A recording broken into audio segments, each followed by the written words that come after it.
toca hablarles sobre una molécula muy atractiva, totalmente justificada en muchas de las patologías hepáticas y que creo que con todo lo que viene, sobre todo en acute chronic, va a tener un campo todavía mayor, independientemente de lo que no la han encontrado en cuanto a las propiedades de la albúmina. Centraremos la presentación en los siguientes tópicos, hablando inicialmente de lo que es la fisiopatología de la albúmina, y debemos entender que esta molécula lo que hace es mantener la presión osmótica coloide, mantiene el volumen intravascular, es globular, no glucosilada, se caracteriza por tener una carga negativa, tiene un peso aproximadamente de 66 kilodaltons y tiene una extensión de 585 aminoácidos.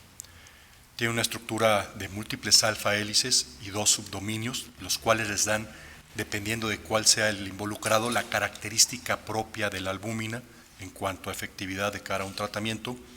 Se sintetiza primariamente en el hígado, es la proteína más abundante en la circulación y constituye solamente el 60% del contenido plasmático.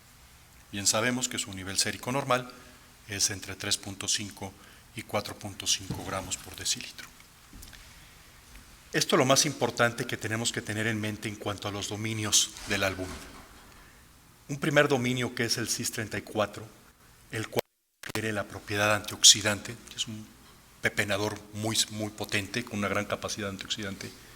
Un dominio N-terminal que remueve especies metálicas altamente tóxicas y sitios de unión funcionantes que nos permite renovar ácidos grasos, bilirrubinas, aniones, endotoxinas y hormonas. Con todo esto, ustedes pueden, por lo tanto, entender los posibles mecanismos terapéuticos de la albúmina.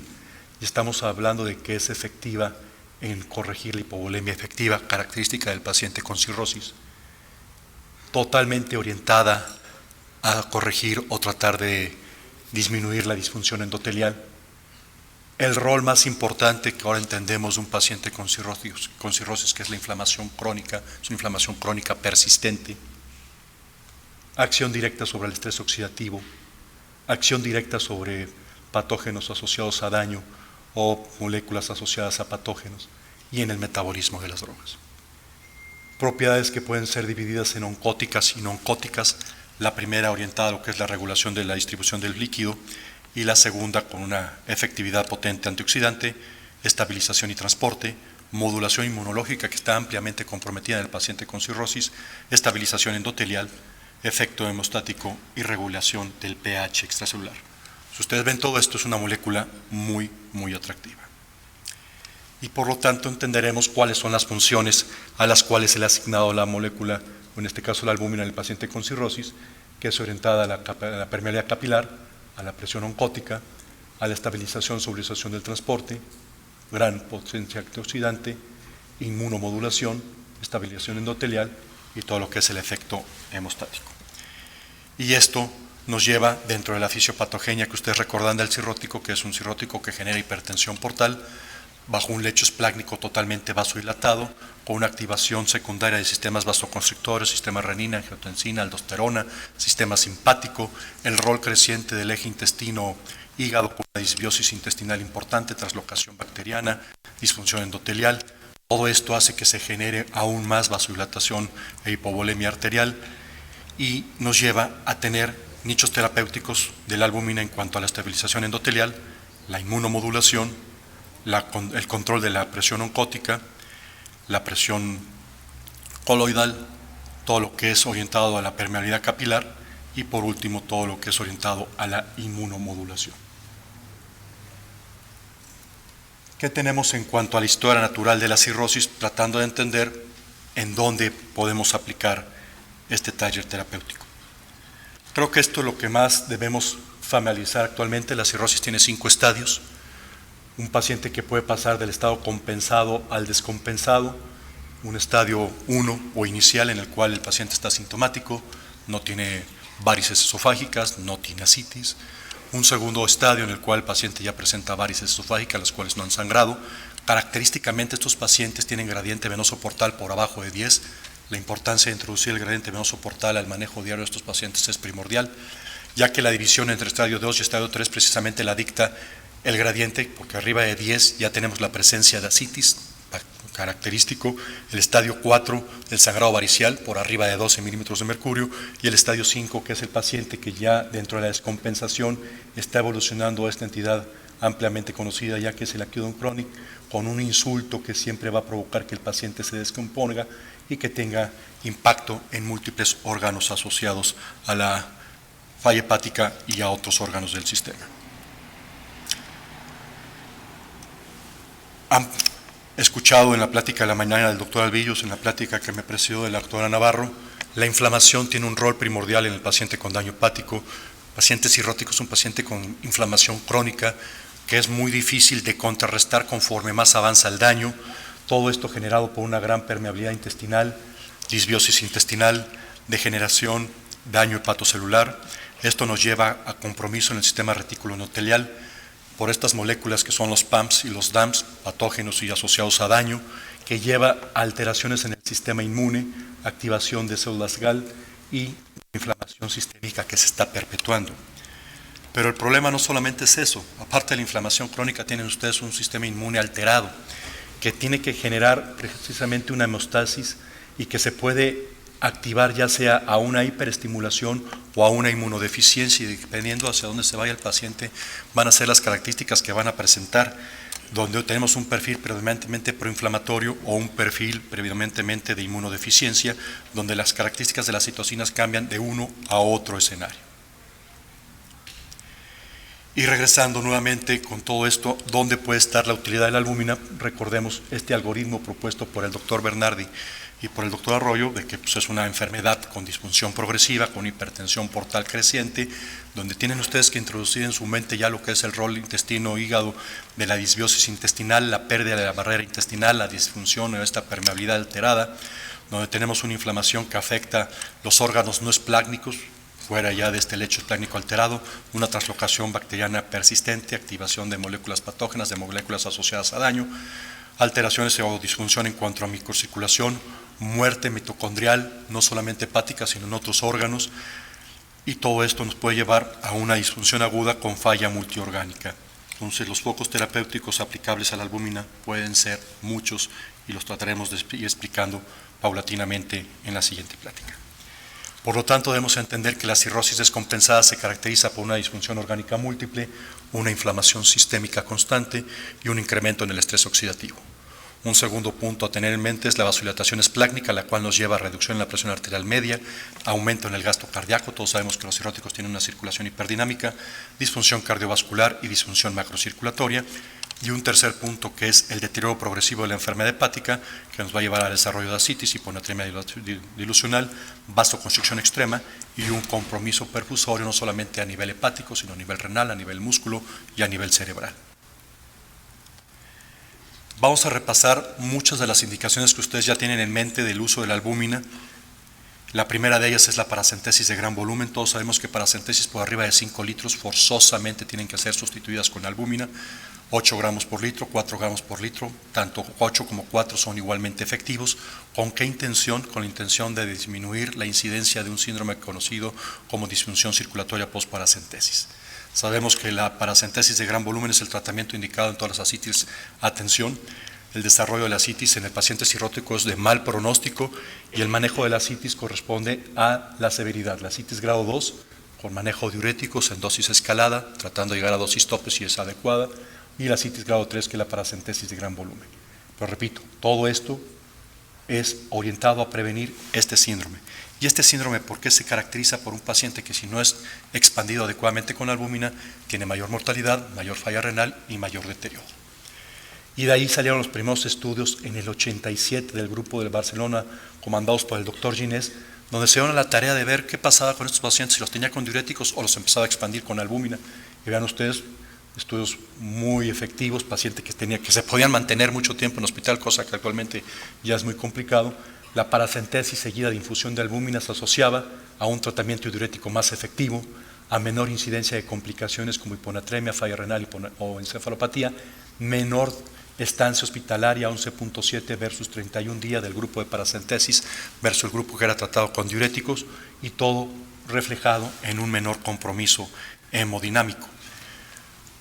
Posteriormente vino el estudio orientado a qué tipo de expansor era el más adecuado, la albúmina, los dextranos o los poliglicones, y vieron ustedes que la albúmina, bien empleada por arriba de 5 litros evacuados, tenía 18% de prevalencia de síndrome de disfunción por paracentesis contra un 34 y un 38 cuando utilizaban otro tipo de expansores. Y esto nos llevaba a que tuviesen menos reacumulación de ascitis, menor desarrollo de hepato renal, menor hiponatremia dilucional y la menor mortalidad en meses de 9.3 versus 16.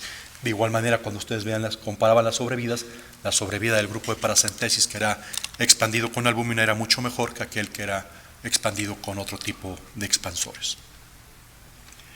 Posteriormente vinieron numerosos metaanálisis tratando de ver el rol exacto de la albúmina, y este también es un metaanálisis abocado por el doctor Bernardi, donde la albúmina tiene un franco punto a favor en cuanto a beneficio contra aquellos que no eran albúmina.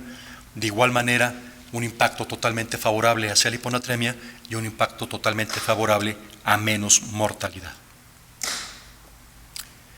El segundo punto totalmente justificado de albúmina en los pacientes cirróticos es por todos ustedes conocido, es la prevención de la peritonitis bacteriana espontánea. De igual manera, el grupo puntero en esto es el grupo de Clinic, pero centrándonos en lo que es la peritonitis bacteriana, es una entidad totalmente delicada en el paciente con daño hepático, con gran compromiso en la función renal, frecuentemente está comprometida, y esto secundario a una disminución importante en el volumen arterial efectivo, la infección genera mayor vasodilatación y alta mortalidad. De ahí que la terapia con antibióticos en estos tipos de pacientes es prioritaria y lo más tempranamente posible para evitar este deterioro. Un estudio del doctor Paul Sor, que les mostraré a continuación, vio la tarea de dar albúmina, una dosis inicial de 1.5 gramos, una dosis de 1 gramo al tercer día, dosis totalmente arbitraria. Cuando se le ha preguntado al doctor Arroyo por qué puso esa dosis, dice porque así se puso, pero es totalmente efectiva. Y ustedes pueden ver aquí, vean, este es un New England de Paul, como los pacientes que eran sometidos a solamente antibiótico versus antibióticos con expansión con albúmina, menor compromiso renal, 33 versus 10, menor mortalidad intrahospitalaria, 29 versus 10, y menor mortalidad a 3 meses de 41 versus 22. De igual manera, ustedes pueden ver aquí cómo el paciente que era tratado con expansión, que son las barras en blanco, tenían menos actividad de la renina plasmática, entendiendo dónde actúa fisiopatológicamente la albúmina, y de igual manera un impacto totalmente favorable en cuanto a la evolución de la misma conforme eran los días de hospitalización del paciente con peritonitis bacteriana espontánea. Y cuando ustedes comparaban los grupos de qué pasaba en el grupo que era expandido con albúmina versus el grupo que solamente era tratado con antibiótico, todos los parámetros hemodinámicos eran a favor, todo lo que era la alteración en cuanto a la renina era a favor, y todo lo que eran las presiones o medición de gradientes hemodinámicos eran a favor del grupo de antibiótico con albúmina en un descenso franco una vez iniciada la terapia. Otro punto totalmente entendido y aplicado en la práctica diaria es que estos pacientes, en el contexto hepatorrenal, la albúmina tiene un impacto totalmente favorable.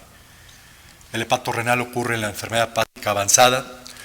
Ha cambiado la definición en cuanto al mismo. El hepatorrenal tipo 1, ahora conocido como AQI hepatorrenal, es una falla renal aguda rápidamente progresiva. El hepatorrenal tipo 2, ahora conocido hepatorrenal CKD, ocurre en pacientes con ascitis refractaria, que es una progresión más lenta.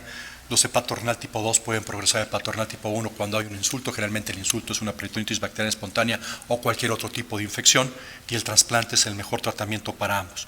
Pero de cara a un trasplante, ambos síndromes hepatorrenales deben ser tratados para llegar con función renal corregida, ya que el impacto en las curvas de sobrevida es en virtud de que corrigen la falla renal previo al trasplante. Y de cara a eso, totalmente el vasoconstrictor orientado al lecho esplácnico y la albúmina orientada a mejorar la hipoperfusión renal es el tratamiento de elección. Y pueden ver ustedes aquí todo lo que es orientado a este vasoconstrictor, que es la terlipresina, que tiene toda una ligera ventaja sobre la norepinefrina. Todos los pacientes tratados con vasoconstrictor y albúmina mejora en todo lo que hemos mencionado de filtración, volumen urinario, sodio sérico, sodio urinario, presión arterial media, y la disminución en todos los sistemas vasoconstrictores que son característicamente hiperactivados en estos pacientes. Este es estudio del doctor Rolando Ortega, por ahí del 2002, 2004, donde la terlipresina más albúmina versus terlipresina sola tiene una respuesta de 77 versus 25% en revertir el hepato renal, y en el multivariado, cuando se analizaban todas las variables involucradas, la infusión de albúmina era predictor independiente de sobrevida. El hepatorenal tipo 2, la terlipresina más albúmina, es efectiva en un 60-70%. Y totalmente fascinante lo que puede ser la aplicabilidad de la albúmina en el acute on chronic. Muchos dicen que el acute on chronic es la evolución natural de un cirrótico. Sí, podrá ser la evolución natural de un cirrótico, pero el tratar de separarlos y poner un traje a la avenida, dependiendo del órgano umbilicado, implica un tratamiento lo más precoz posible que va directamente a impactar en sobrevida. Y lo que empezamos a ver de albúmina en acute es tratando específicamente las fallas orgánicas características del acute. Y esta es una publicación reciente donde ven el impacto de la albúmina en aquellos pacientes con acute que llegan con falla renal. Y vean ustedes de igual manera, utilizando diferentes vasoconstrictores, cómo hay una mayor efectividad en el paciente que es tratado tempranamente con vasoconstrictor y albúmina, con una reversibilidad del hepato renal de 41 versus 16 y una menor utilidad de la terapia de sustitución renal de 55 versus 80, con una sobrevida a 28 días de 48 versus 20%, lo cual ustedes pueden ver ampliamente separadas por esta curva de supervivencia a un mes. De igual manera, este estudio de Salvatore Piano, ve la utilidad de lo que es el uso de albúmina tempranamente en pacientes que, dependiendo del grado de ACLF, tiene un impacto mucho más favorable. Obviamente tiene un impacto más favorable a menor disfunción orgánica involucrada en cuanto a ACLF1, 2 o 3. Y el uso de albúmina en los que sobreviven versus en los que mueren tiene impacto directo en todo lo que son los parámetros bioquímicos, en lo que es la afección a los órganos, así como los parámetros de gravedad o scores de gravedad establecidos por el MER, por el Child o por el Cliff Score. Y por último tocaré un estudio que creo que también ha tenido mucho impacto recientemente de otras aplicaciones, y es el estudio Answer del doctor Bernardi, donde se dan la tarea de dar albúmina a un paciente cirrótico mucho tiempo antes de que desarrolle las complicaciones. Es un estudio muy ambicioso que involucró 440 pacientes, los cuales dividían en dos grupos. Un primer grupo era seguido, tenían descompensación, eran pacientes cirróticos descompensados con ascitis, eran seguidos con espironolactona 200 miligramos más furosemide 25 miligramos al día, versus otro grupo que tenía el mismo tratamiento diurético, pero al cual le asignaban albúmina 40 gramos 2 veces por semana y posteriormente 40 gramos por semana a seguir los 18 meses. De un algoritmo inicial de 440 pacientes, se quedaron con 172 pacientes por el primer grupo y 176 pacientes para el segundo grupo. Pero los hallazgos que empiezan a reportar, o que reportaron, esta fue una publicación en el Lancet del año pasado, son bastante importantes en cuanto a la sobrevida. Las curvas de sobrevida se separan a favor del grupo con expansión con albúmina, teniendo una P con significancia y sobrevidas a 18 meses de 85% para el grupo con albúmina versus 78% para el grupo no tratado.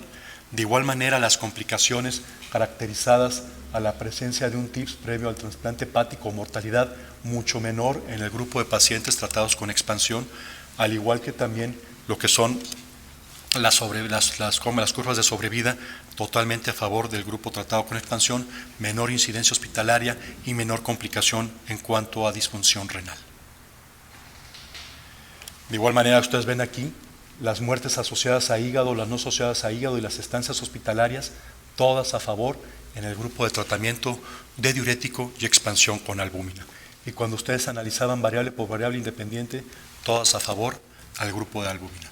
Ha sido un estudio cuestionado, el costo de la albúmina es importante, pero si uno analiza el costo de la albúmina impactada en el tratamiento versus el costo de las complicaciones que se están evitando, creo que va muy a favor del uso temprano en albúmina en los pacientes cirróticos con descompensación. Con todo esto podemos concluir que la inflamación sistémica y la hipertensión portal son las principales vías fisiopatológicas involucradas en la historia natural del paciente con cirrosis. Los pacientes cirróticos están hipoalbuminémicos y tienen disfunción de las propiedades de la misma. La albúmina mejora el control de la ascitis. La albúmina previene la disfunción circulatoria posparacentesis e impacta en la sobrevida. La albúmina más antibióticos reduce la incidencia de la disfunción renal en los pacientes con peritonitis bacteriana e impacta en sobrevida. La combinación de albúminas con vasoconstrictores mejora la función renal e impacta en la sobrevida de los pacientes con hepato renal y acute crónico. Y la administración de la albúmina crónica en los pacientes con cirrosis descompensada quizá actúe como modificador de la enfermedad, y creo que este es el punto que está más caliente ahora de cara al tratamiento a futuro de la albúmina o los tallos terapéuticos más importantes de la albúmina. Por su atención, muchas gracias.